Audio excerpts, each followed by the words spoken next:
Next दोस्तों शुरुआत करते हैं आज के इस वीडियो को। स्वागत करता हूं हम सभी का इस चैनल पे। तो वीडियो की शुरुआत करेंगे दोस्तों सबसे पहले इंपॉर्टेंट अपडेट के साथ। आज के दिन का मुहूर्त ट्रेडिंग का सेशन किस तरीके से रहा है और किन पोजीशंस पे खास करके ध्यान दिया गया है, शुरू करते हैं। लेकिन उससे पहले अगर बात करें तो दोस्तों इंपॉर्टेंट अपडेट जो कि अपने स्क्रीन पे देख पा रहे हैं, ये है दोस्तों एक व्हाट्सएप चैनल है और इस व्हाट्सएप चैनल के माध्यम से बहुत से आपके डाउट जो है वो क्लियर होंगे। मार्केट में कौन सी पोजीशंस कहाँ स्टैंड करती हैं, क्या टाइप्स हो रहे हैं, क्या बिजनेस एक्टिविटी हो रही है, सारी अपडेट दोस्तों आपको इसी प्लेटफॉर्म पे मिलेगी जो कि आपके लिए बहुत ही बेनिफिशियल है।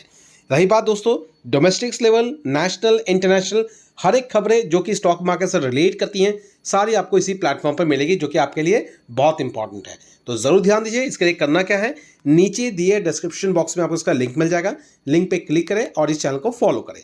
इसके साथ दोस्तों एडिशनल हमारा एक ऐप भी है और उस ऐप की अगर बात करें तो उसके माध्यम से आपको प्रॉपर गाइडेंस मिलेगी कि मार्केट में करना क्या है, किस तरीके से एक्टिविटी होगी और किस पोजीशंस पे खास करके ध्यान देना है, मुनाफा कैसे कमाना है, किस चीज़ को किस लेवल पे लेना है, कैसे एग्जिट करना है, सारी प्रॉपर प्लानिंग जो कि वीडियो के माध्यम से हर एक दिन हम प्रिपेयर करते हैं जो कि नेक्स्ट दिन की प्लानिंग को लेके होता है। तो इसके लिए ज़रूर जाइए, प्रॉपर तरीके से प्रोसेस को फॉलो करें। इसके लिए करना है, नीचे रिस्पॉन्स में आपको इसका लिंक मिल जाएगा, लिंक पे क्लिक करें सबसे पहले दोस्तों। उसके बाद ऐप को डाउनलोड करें, डाउनलोड करने के बाद प्रोसेस को फॉलो करें और आगे की रणनीति को जरूर ध्यान से देखें जो कि हम वीडियो के माध्यम से वहां पे सारी चीजें अपलोड करते हैं। तो चलिए दोस्तों अब आगे बढ़ते हैं, बात करते हैं बाजार के बारे में। तो दोस्तों अब अगर बात करें तो बाजार आज के दिन की मूवमेंट, निफ्टी 50 का परफॉर्मेंस अगर देखें तो कह सकते हैं 25,800 कह सकते हैं 60-70 के बीच के आसपास की क्लोजिंग। और इसी के साथ बाजार की मूव की अगर बात करें तो क्लोजिंग हमें आज के दिन भी एक हरे निशान के साथ देखने को मिला है। हालांकि बहुत सारी चीज़ें हैं इंपॉर्टेंट जिसको डिस्कस करना ज़रूर बनता है। यहाँ पे चीज़ों को हम दो तरीके से डिवाइड करेंगे। पहली बात कर लेते हैं दोस्तों टेक्निकल पॉइंट ऑफ व्यू। अब टेक्निकल पॉइंट ऑफ व्यू से अगर देखें तो समहाउ 25,870 के लेवल के करीब करीब बाजार है, क्लोजिंग भी उसी समहाउ पॉजिटिव नोट के साथ है। तो टेक्निकल पॉइंट ऑफ व्यू से दोस्तों बाजार की जो सस्टेनेबिलिटी है वो इंपॉर्टेंट रोल प्ले करने वाली है, क्योंकि अभी भी बाजार की अगर बात करें तो दोस्तों इस हफ्ते को मिला के अगर देखें तो लगभग और 2 दिन बाजार चलने वाला है। हालांकि कल के दिन की बात करें जो कि आने वाला कल है बुधवार का दिन, इस बुधवार के दिन बाजार बंद रहेगा दिवाली के उत्सव की वजह से, मतलब अगले दिन दिवाली के नेक्स्ट दिन जो है वो बाजार बंद रहता है। इसके बाद दोस्तों जो है वो थर्सडे के दिन बाजार की ओपनिंग रहेगी। थर्सडे एंड फ्राइडे इन 2 दिनों में बाजार का जो मूव रहने वाला है बहुत सारी चीज़ें इंपैक्ट डालेगी, क्योंकि यहाँ पे एक आज का जो कंसर्न पॉइंट देखने को मिला है ये एक बहुत इंपॉर्टेंट रोल प्ले करता हुआ देखने को मिला है। इसी के साथ दोस्तों अगर बाजार के सपोर्ट लेवल की बात करें तो दोस्तों इनिशियल लेवल पे देखें तो लगभग 25,500 का लेवल जो है वो है बाजार का सपोर्ट इनिशियल तौर पे। अगर इसके साथ आगे चीज़ों को काउंट करें तो लगभग 25,000 का लेवल बाजार का एक बहुत इंपॉर्टेंट रोल प्ले करता हुआ देखने को मिलेगा। अब दोस्तों यहाँ पे जो इंपॉर्टेंट फैक्टर आज के दिन जो ऑब्जर्व हुआ है वो बेसिकली कह सकते हैं फाइनेंस सेक्टर, और यहाँ पे फाइनेंस सेक्टर में थोड़ी बहुत आज के दिन दबाव देखने को मिला है।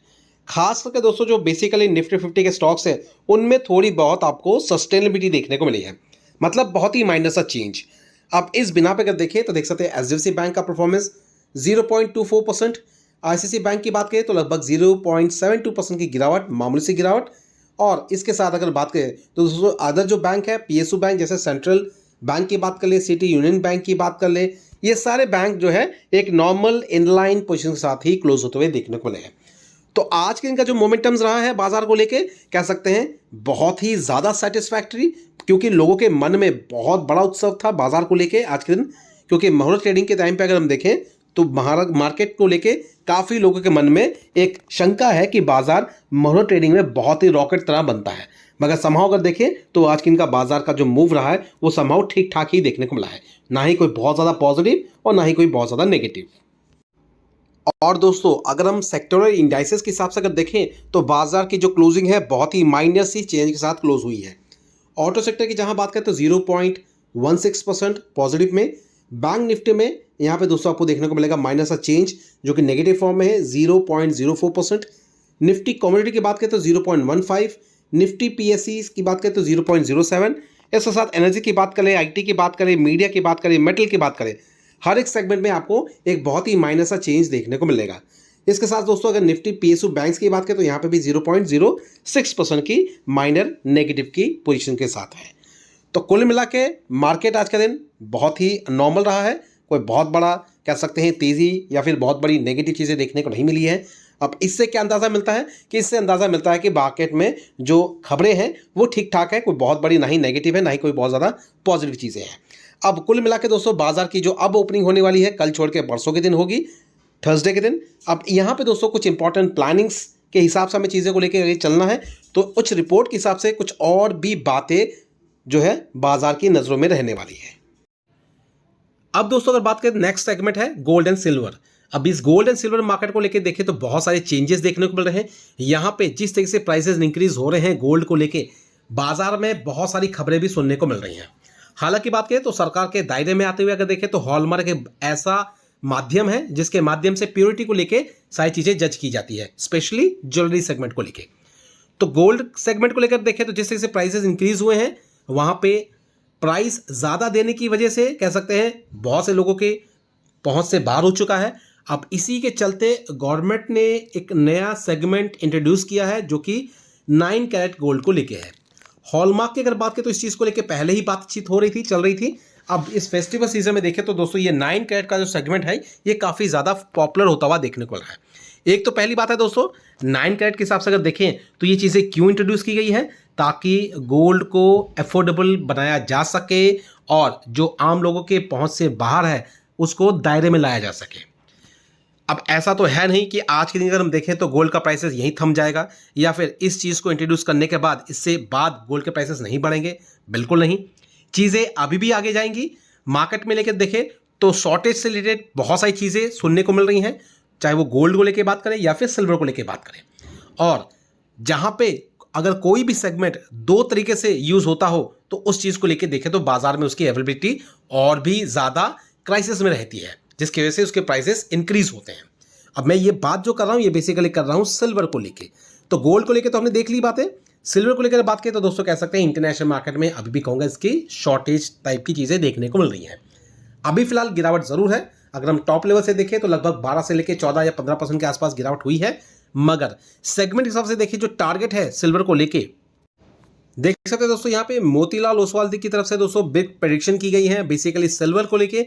यहाँ पे दोस्तों ये देखा जा रहा है कि लगभग 2,40,000 तक जो है लगभग जो सिल्वर है वो हमें टारगेट के रूप में देखने को मिल सकता है। ये बात हो रही है 2026 तक की। अब बात करें 2025 जो कि कह सकते हैं महीना चल रहा है अक्टूबर का, नवंबर एंड दिसंबर, इन 2 दिनों में या 2 महीनों की अगर बात करें तो यहाँ पे बहुत सारी चीज़ें रहेंगी एज इट इज़। मगर 2026 की बात करें तो फिर से कहूँगा एक नया साल शुरू होगा, कुछ बहुत सारी चीज़ें चेंज के रूप में देखने को मिलेगी। बहुत सारे बिजनेस एक्टिविटीज़ रूप में अगर देखें तो फिर से ऑनगोइंग ट्रैक पे रहेंगी और India as a manufacturing hub पे तौर पे जो जाना जा रहा है अभी फिलहाल, हर एक तरीके के डेवलपमेंट हो रही है यहाँ पे मैन्युफैक्चरिंग को लेके। यहाँ पे इंडस्ट्रियल यूज़ को लेके भी काफ़ी ज़्यादा चीज़ें फोकस में हैं। बेसिकली जो सिल्वर है हाईलाइट इसलिए भी हुआ है इंडस्ट्रियल यूजेस की वजह से, जहाँ पे इसकी डिमांड जो है काफ़ी ज़्यादा बढ़ती हुई देखने को मिल रही है। तो जिनके पास भी है ध्यान रखें, इत्मीनान रखें, डरने की कोई बात नहीं है। अगर आपका प्राइस लगभग करंट लेवल से 12 से 15% अप भी है और अभी आप लाल निशान पे भी है तो फिर भी कहूँगा डरने की ज़रूरत नहीं है।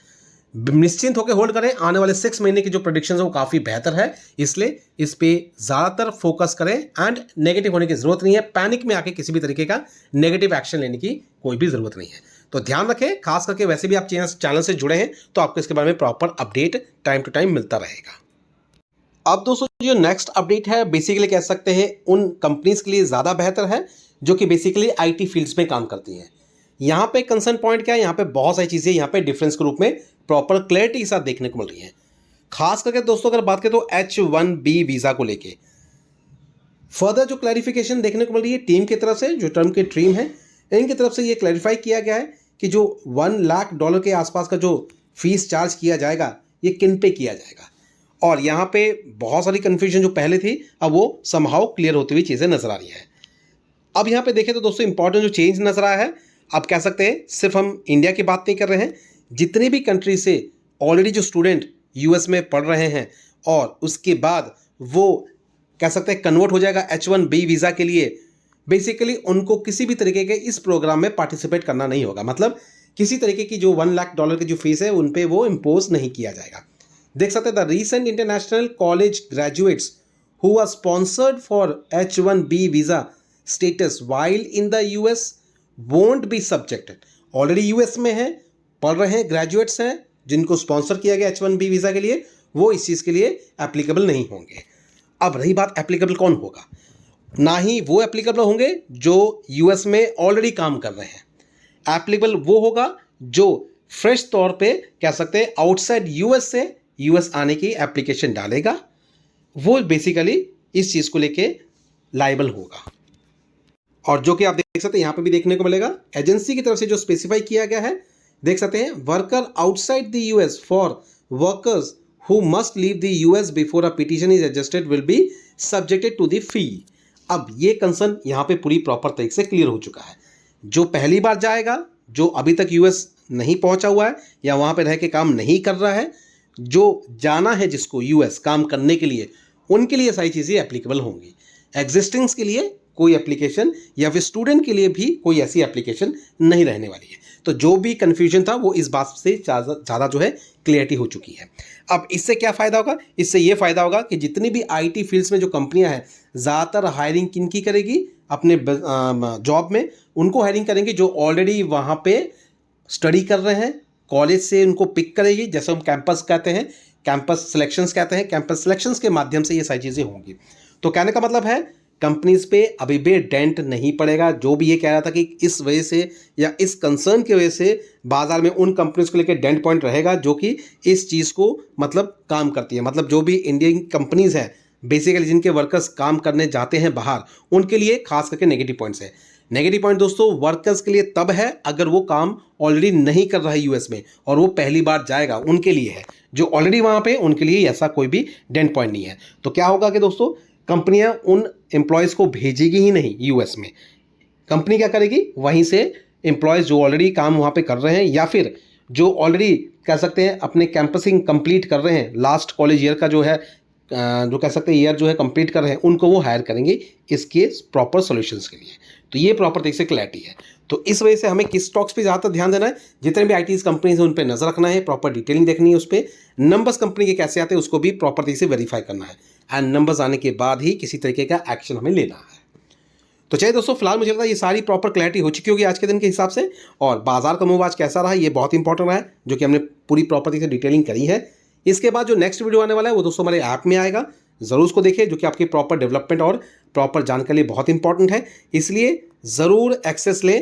और अगर आपके पास नहीं है तो दोस्तों लिंक आपको मिल जाएगा नीचे दिए डिस्क्रिप्शन में, लिंक पे क्लिक करें, जो भी डिस्क्रिप्शन बॉक्स में लिंक दिया है, लिंक पे क्लिक करने के बाद प्रॉपर तरीके से प्रोसेस को फॉलो करें। डाउनलोड करने के बाद उसके बाद जितनी भी वीडियोस हैं वहाँ पे मेंशन है, पूरी प्रॉपर तरीके से डेली बेसिस पे ज़रूर देखें, जिससे क्लैरिटी आपको और भी ज़्यादा मतलब पता चलेगी बाजार में चल क्या रहा है।